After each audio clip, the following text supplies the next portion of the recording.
O reino dos céus, ou o evangelho do reino, né, quando a gente estuda um pouco essa questão das profecias, sempre vai bater, obviamente, naquela questão ali do sonho de Nabucodonosor, né, com a estátua. Porque, inclusive, no verso 45 diz a maneira que viste que do monte foi cortada uma pedra sem auxílio de mãos, ela esmiuçou o ferro, o bronze, o barro, a prata e o ouro, e o grande Deus fez saber ao rei o que há de ser depois disso, certo? É o sonho fiel à sua interpretação. Então, óbvio que é necessário, então, que se analise um pouco essa questão da estátua para poder entender o reino de Deus, o reino que vai vir. Porque passou Babilônia, passou Medo-Pérsia, passou o Império Grego, passou o Império Romano, estamos no reino dividido.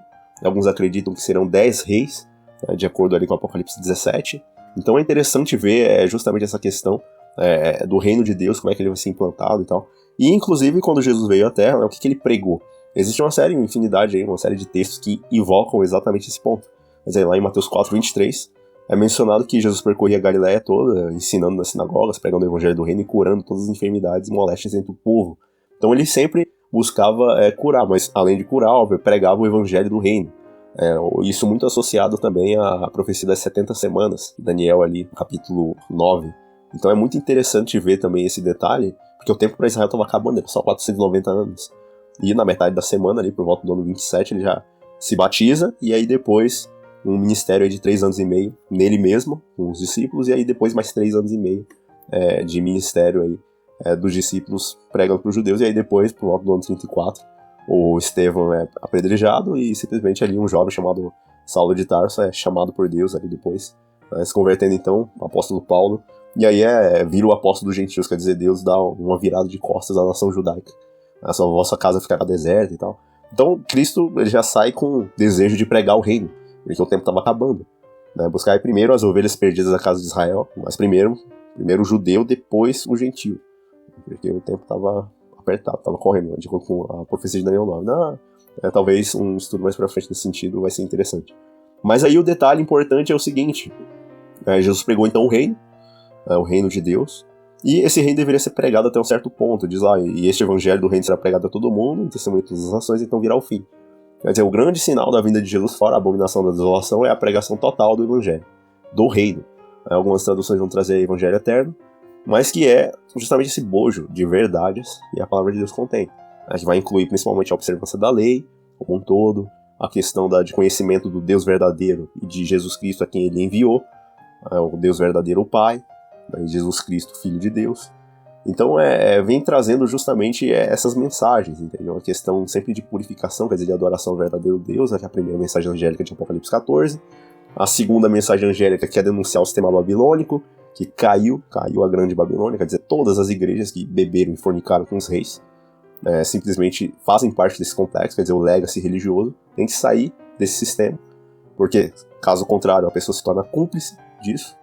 E a última mensagem, se alguém adora a besta e recebe a sua marca na mão, na fronte, o tal beberá do vinho, da cólera de Deus, preparado sem mistura no cálice de sua ira, e será atormentado com fogo e enxofre. Quer dizer, não é simplesmente um texto ali convidativo, né, que Deus está falando, se arrependa, meu filho e tal. Não, simplesmente é uma ameaça feita àqueles que ousarem simplesmente continuarem no legacy religioso, unidos dentro dessa pauta ecumênica, que envolve essa questão, obviamente, de uma unidade, né, com o Papa, com os líderes católicos, e também com instituições religiosas que não pregam a palavra de Deus, que estão interessados muito mais em dinheiro, em benesses mundanas, do que em refletir a Cristo. Então, óbvio que é um bojo de verdades, não tem como dizer tudo, mas é necessário que se estude, porque esses pontos vão envolver essa pregação desse evangelho, que será em testemunho a todas as nações.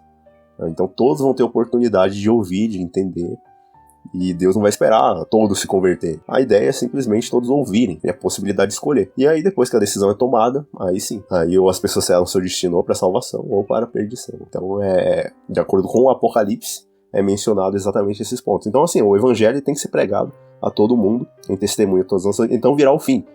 O que mostra, então, que é o propósito de Deus que todos devem ouvir, de fato, esse evangelho. Inclusive, Abraão, quando recebeu aquelas mensagens de Deus, ele simplesmente recebeu essa questão aí de, simplesmente, tu sai da tua terra, da tua parentela, da casa do teu pai, e farei de você, ou far-te-ei, uma grande nação, e abençoar-te-ei, engrandecer o teu nome, tu serás uma bênção.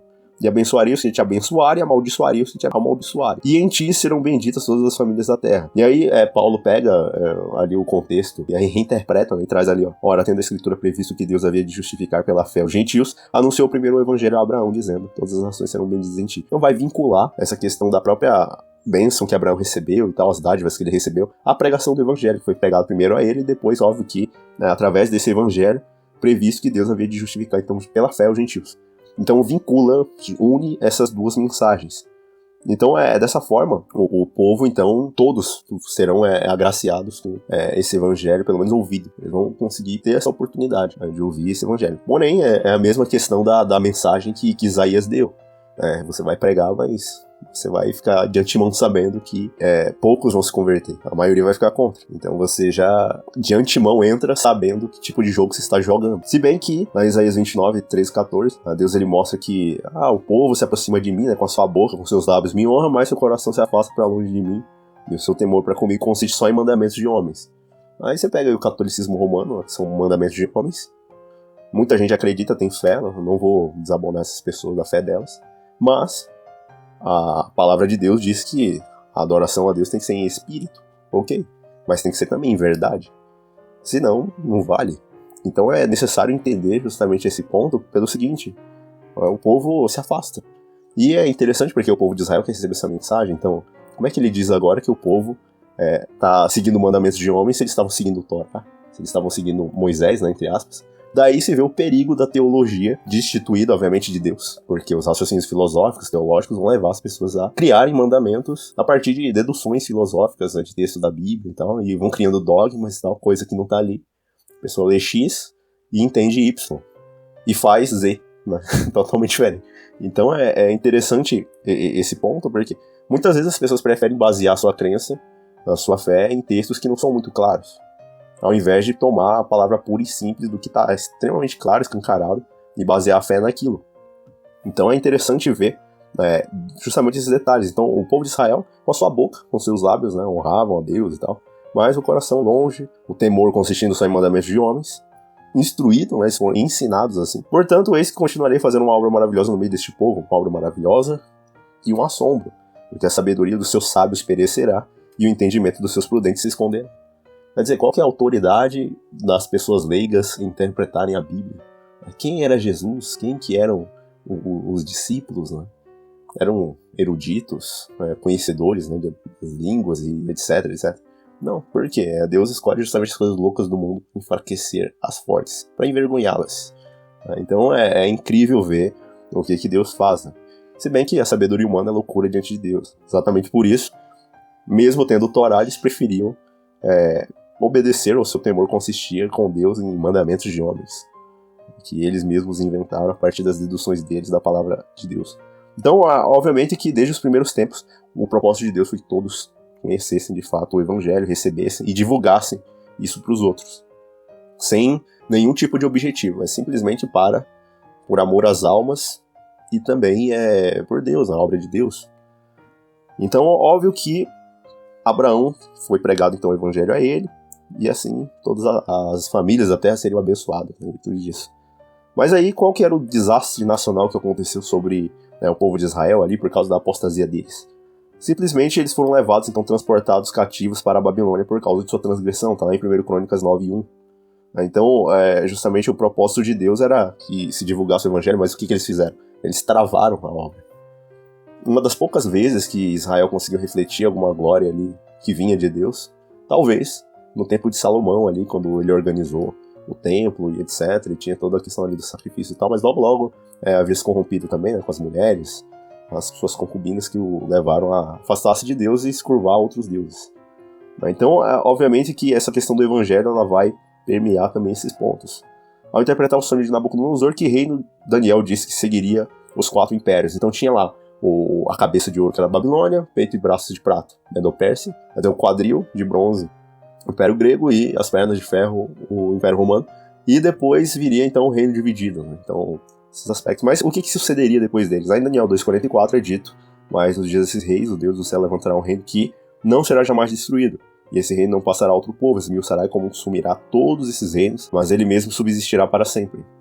Então se vê essa questão do reino de Deus, né? Que reino deveria fazer com que os outros reinos, então, ali acabassem? Justamente o reino de Deus, que durará para sempre, e isso implica, obviamente, em algumas palavras de Jesus, né, que ele havia dito, e também eu te digo, tu és Pedro, e sobre esta pedra edificarei a minha igreja, e as portas do inferno não prevalecerão contra ela.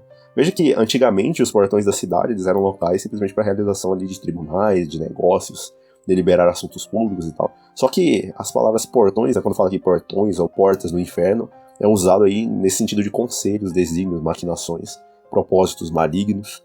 E as portas do inferno significam então essas conspirações, estratagemas e desígnios de Satanás para derrubar a igreja.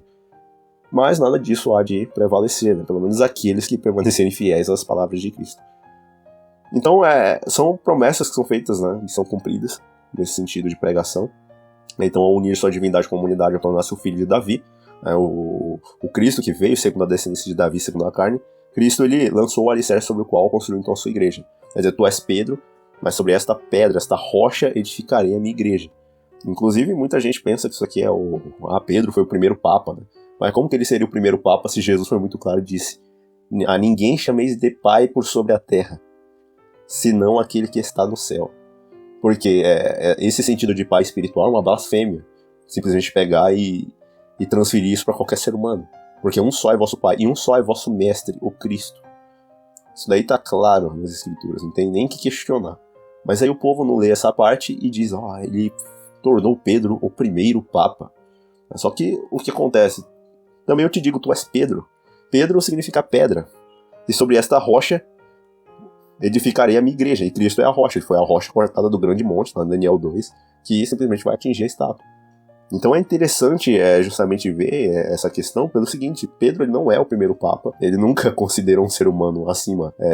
Inclusive quando Cornélio foi adorá-lo, ele simplesmente disse: vê, não faças isso, eu sou um homem como tu, entendeu? E o papa recebe praticamente adoração. Inclusive o Leão XIII dizia: nós os papas temos por sobre a terra o lugar do Deus Todo-Poderoso.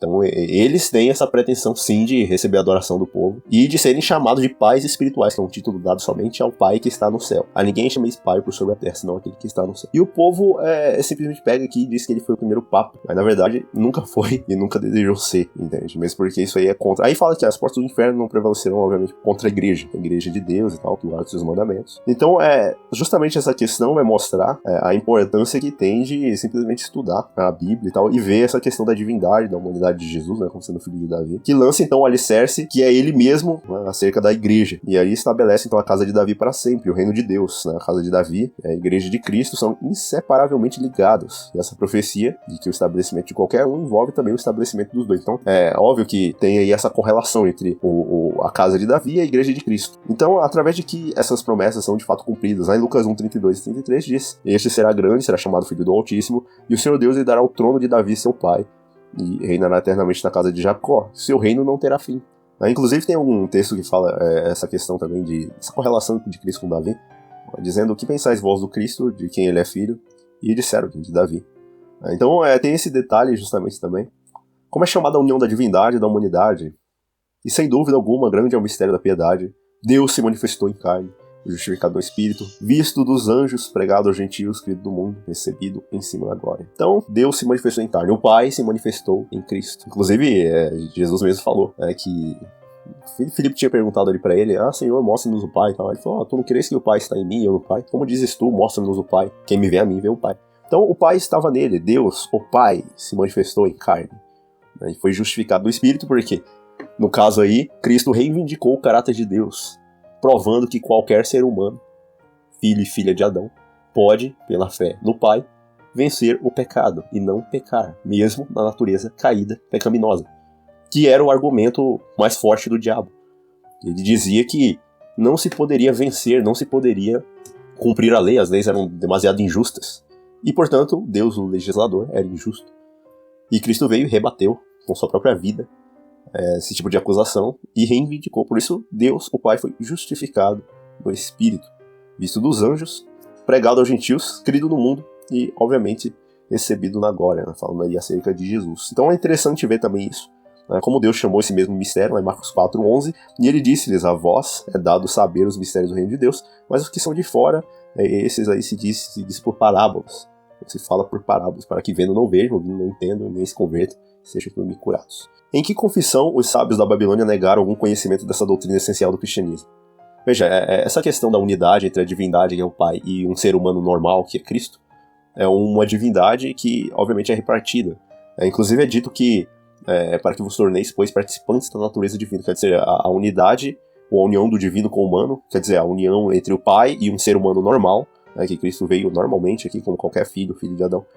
Na pessoa de Cristo é um mistério da piedade. Quer dizer, ninguém tem como entender, não. É um mistério nesse sentido de como um ser humano que tinha ali a mesma carga hereditária de um filho de Adão conseguir, pelo poder de Deus, viver sem pecado. É um mistério totalmente diferente, mas que é o mistério da piedade. No caso aí de que Deus, o Pai, se manifestou em Cristo. No caso aí da semente lançada no campo, esse mesmo princípio é ilustrado pela união do poder reprodutor com a forma material. Assim como a semente é capaz de se multiplicar, assim também Cristo reproduz seu próprio caráter nos crentes, tornando-os participantes da natureza divina. Na sua vinda, ele concede aos seus súditos o reino e o dom da imortalidade, de acordo com 1 Coríntios 15, 51 a 53, e assim o reino permanecerá para sempre. E é bem provável também que os sábios da Babilônia entendessem essa questão da encarnação aí de Deus na carne vindo no Messias. Então, obviamente, tem esse detalhe também. Mas eles não conseguiram enxergar justamente esse ponto, que é uma verdade fundamental do cristianismo. Quer dizer, a manifestação de Deus, o Pai, em Cristo. Então, justamente esse é o segredo essencial, o mistério do reino de Deus. Precisa ser conhecido não só na Babilônia antiga, mas também na Babilônia moderna, de Apocalipse 17. Quer dizer, o complexo religioso e tal, eles precisam conhecer essa verdade a respeito aí que, de fato, é colocado. Qual teria sido o resultado, então, do fracasso de Daniel em obter conhecimento desse mistério? No caso aí, o mistério da piedade, né? E, inclusive, isso é revelado, obviamente, lá naquele livro. Então, nessa questão aí, se a gente analisar ali o verso 18 do capítulo 2, simplesmente é dito ali, para que pedissem misericórdia ao Deus do céu sobre este mistério, a fim de que Daniel e seus companheiros não perecessem, juntamente com o restante dos sábios da Babilônia. Como foi revelado o segredo do sonho ao rei, e assim o mistério do reino de Deus se tornou conhecido na Babilônia? Então foi revelado o mistério a Daniel numa visão de noite. Então Daniel louvou ao Deus do céu. Veja, a verdade mais vital do cristianismo, do reino de Deus, foi negada na religião babilônica. Isso tornou necessário que essa mesma verdade deveria ser pregada na Babilônia. Esse mistério envolve essa questão do reino de Deus, o segredo real e essencial que os sábios da Babilônia não poderiam ter dado a conhecer ao rei. Poderia ser aprendido apenas por revelação. Esse é um mistério que desde o princípio do mundo está escondido em Deus. E as riquezas da glória desse mistério é Cristo em vós, a esperança da glória. Ou mistério do Evangelho. E aí Nabucodonosor reconheceu de fato essas verdades que envolviam o Deus do céu, que é o único que pode de fato revelar os mistérios. E respondeu Daniel e disse: certamente o vosso Deus é Deus dos deuses, o Senhor dos reis, revelador de mistérios, pois pudeste revelar este mistério. E aí, por fim, o que Jesus, de fato, a respeito ali do Evangelho do Reino, ter sido efetivamente pregado, quando ele aparecer como rei, que tipo de convite será feito, então, àqueles que aprenderam o mistério do reino? Então, o reino de Deus, amplamente pregado, é a última mensagem, praticamente, a ser colocada, as 3 mensagens angélicas de Apocalipse 14, e lá em Mateus 25, 31 e 34, ele fala: e quando vier o Filho do Homem, em sua glória, todos os santos anjos com ele, então se assentará no trono de sua glória, e todas as nações serão reunidas diante dele, e ele apartará uns dos outros como o pastor aparta os bodes das ovelhas. Porá as ovelhas à sua direita, mas os bodes à sua esquerda. Então dirá o rei aos que estiverem à sua direita: vinde bendito de meu Pai, possui por herança o reino que vos está preparado desde a fundação do mundo. Mas aos outros ele fala: apartai-vos de mim, malditos, para o fogo eterno, preparado para o diabo e os seus anjos.